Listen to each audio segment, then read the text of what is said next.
the liner. Jesus. How's he doing? He's Playing doing well. pretty well. Yeah, he's doing really he's well. killing it right now. He's doing really well. It's like I woke him up. And some of those experts at the Four Letter Network said that he's a has-been, he was a never-been. he Okay, was- can I be honest with you? no, lie. Yeah, lie to our Rather face. you lie. Make stories up. That's what we do. Yeah, You know, propaganda machine. clickbait. But isn't it crazy how important a good coach is for somebody? The right coach. I won't say good. I'll say the right coach. Sure, sure. Because his career would have been over if they stuck with Brian. And Brian Flores is a great coach. Don't get me wrong. He's really, really good. But in this new age, when you have a star quarterback, right, and you want him to develop, you have to get him a good offensive-minded coach who can play to his strengths. Like, Absolutely. do things that work well with him. It's not just about being rigid and saying, like, this is how we do it. One of the best years of my career that I felt playing-wise was with the Saints. And the reason is because I had offensive line coaches and a team that said, I want you to get the block done the best way you know how to get it done. I'm going to give you the tools. If you want a 45 set, if you like a vertical set, if you like the short set, I don't need your set to be just like this. But if you get the block done, everybody's happy, right? Right. And it felt great. And you love coming to work. And you're like, okay, these people believe in me. They want to coach me up. They want me to be the best version of myself. Not, it has to be this way, my way or the highway, like that. Like, you know, like, so Power struggle Yeah, stuff. yeah, I'm happy for him. I'm happy that he's doing well. Happy he's doing well. It's the elephant in the room, though. Have you seen the commercial? It's the Heisman Yeah, house. yeah. And, you know, all the Alabama guys are outside doing something on that big boat or whatever. And, Yeah. and he's like, no, the elephant in the room. He goes, yeah, I know. He goes, no, literally, the elephant in the room. Quickly, big weekend, college football. Even I'm excited for this game. Oh, you're talking about? I thought you were talking about last week. No, I'm not. I thought you were trying to rub salt in my wound No, again. I was like, come on, I was just happy a second ago. You know I'm not like that. I'm talking about this weekend. You know, I know that was your big weekend. Yeah. And it didn't go well. I understand that. I wasn't It was even still a implying great that. game. You know what? And that's the key. As upset as I was that we lost, it was a tremendous game, man. And I just love seeing that competition. And Sure. you know what I talked about a week or two ago about the treatment of UCLA players, former players, alumni. Remember we talked about that? Uh-huh. So after the game, they interviewed one of the former players, and he called out Chip Kelly and the staff, and he said they had our alumni in the nosebleeds. You have NFL players, ex-NFL players, and you have us in the nosebleeds. He said, but when you turn the TV on, you see Alabama, you see Miami, all those guys are on the sideline Yep. with the guys, Yep. right? And you have boosters, and you have people from companies on the sideline, and you put the players in the nosebleeds. It's not right. It's not right. So I wanted to come echo those sentiments again, and yes, this weekend. No, I agree, and that is important, and that's Alabama's always known for that. Yeah. That's how you get the recruits. Exactly. You know, it's you 'cause- get on there, 'cause you they see that. Mark Ingram, and you see all these guys who did it before you did, and they talk to you and things like that, and then you have Kenny Clark in the nosebleeds. Right. You know what I'm saying? Yeah, That it's not right. doesn't make any sense. It's It doesn't not make right. any sense. Michigan, Ohio State. Woo!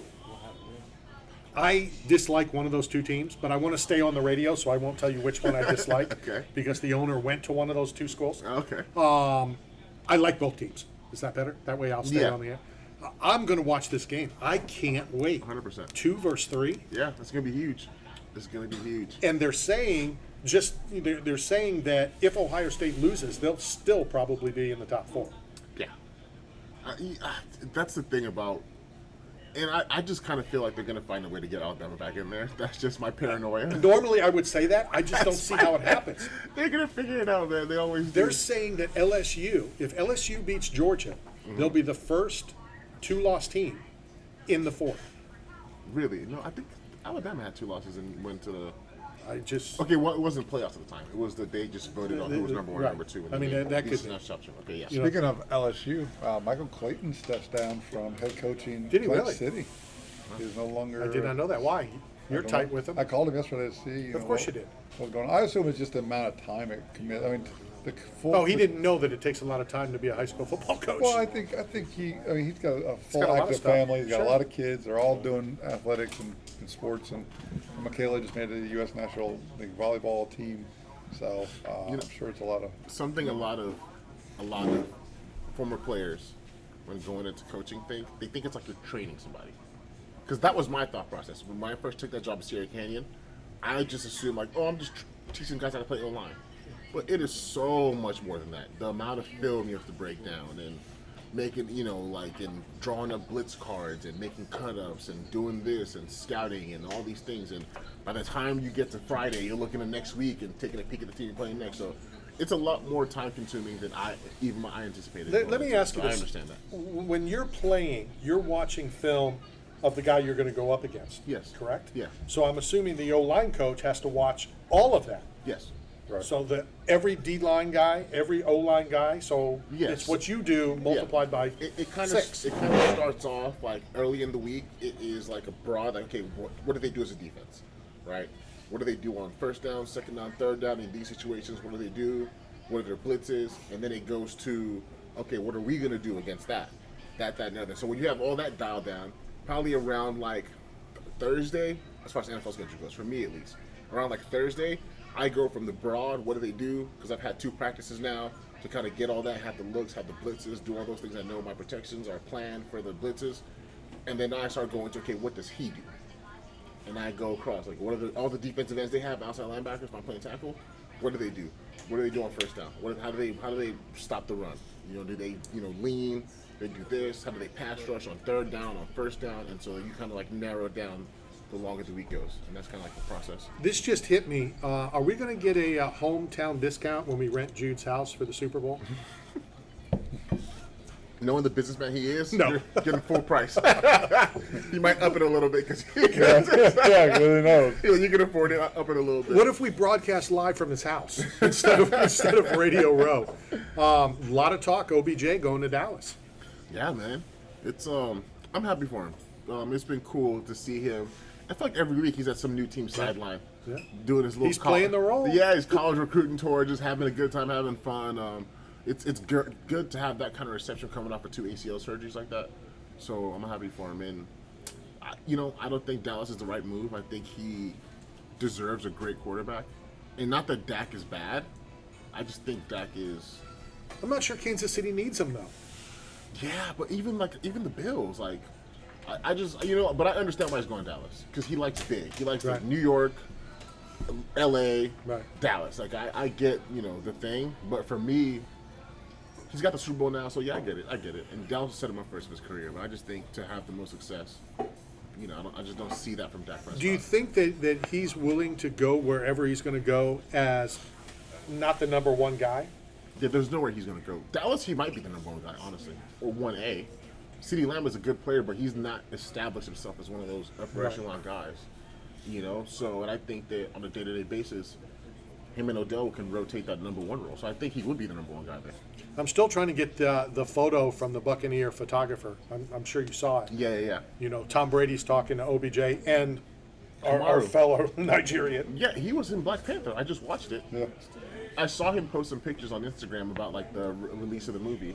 I just thought he was friends with the people who did it, Right. but he was actually in the movie. He had a He's in the cameo. movie. Yeah. And from what I saw, everybody had to learn how to swim because most of the movie takes place underwater.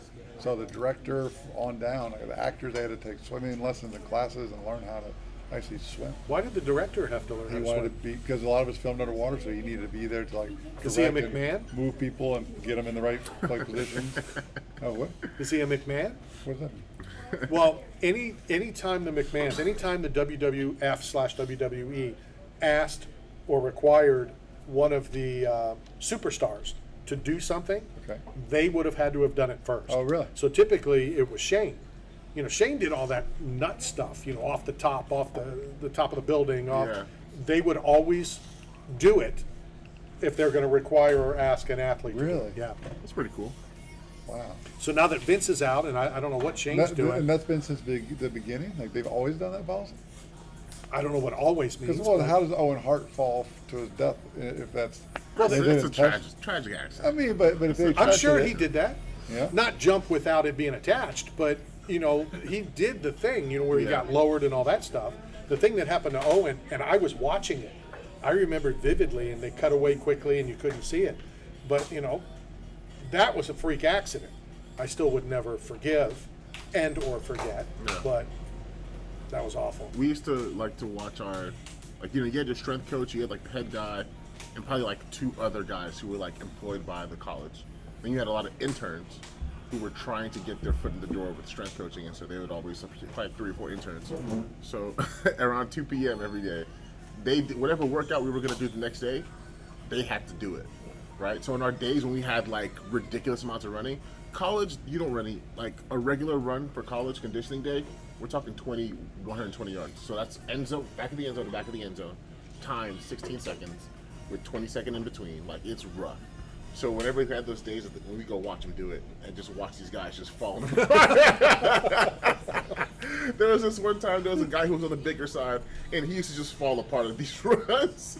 And it would make us feel so much better, because the next day when we're doing it, we're just like, I watched you. Right. You didn't make your times either. I'm going to do it better than you. It may still be bad, but I'm definitely going to beat your times. No, All right, let's go ahead and hit a quick break. Coming to you from, what do we want to call this area? The southwest corner of Tournament de Pizza. The bingo hall. The bingo hall. The bingo hall. Legal bingo here at Tournament de Pizza, nightly at 7. This is Knockout Radio, brought to you by 8 Man Strong and Staff Zone. We'll be right back.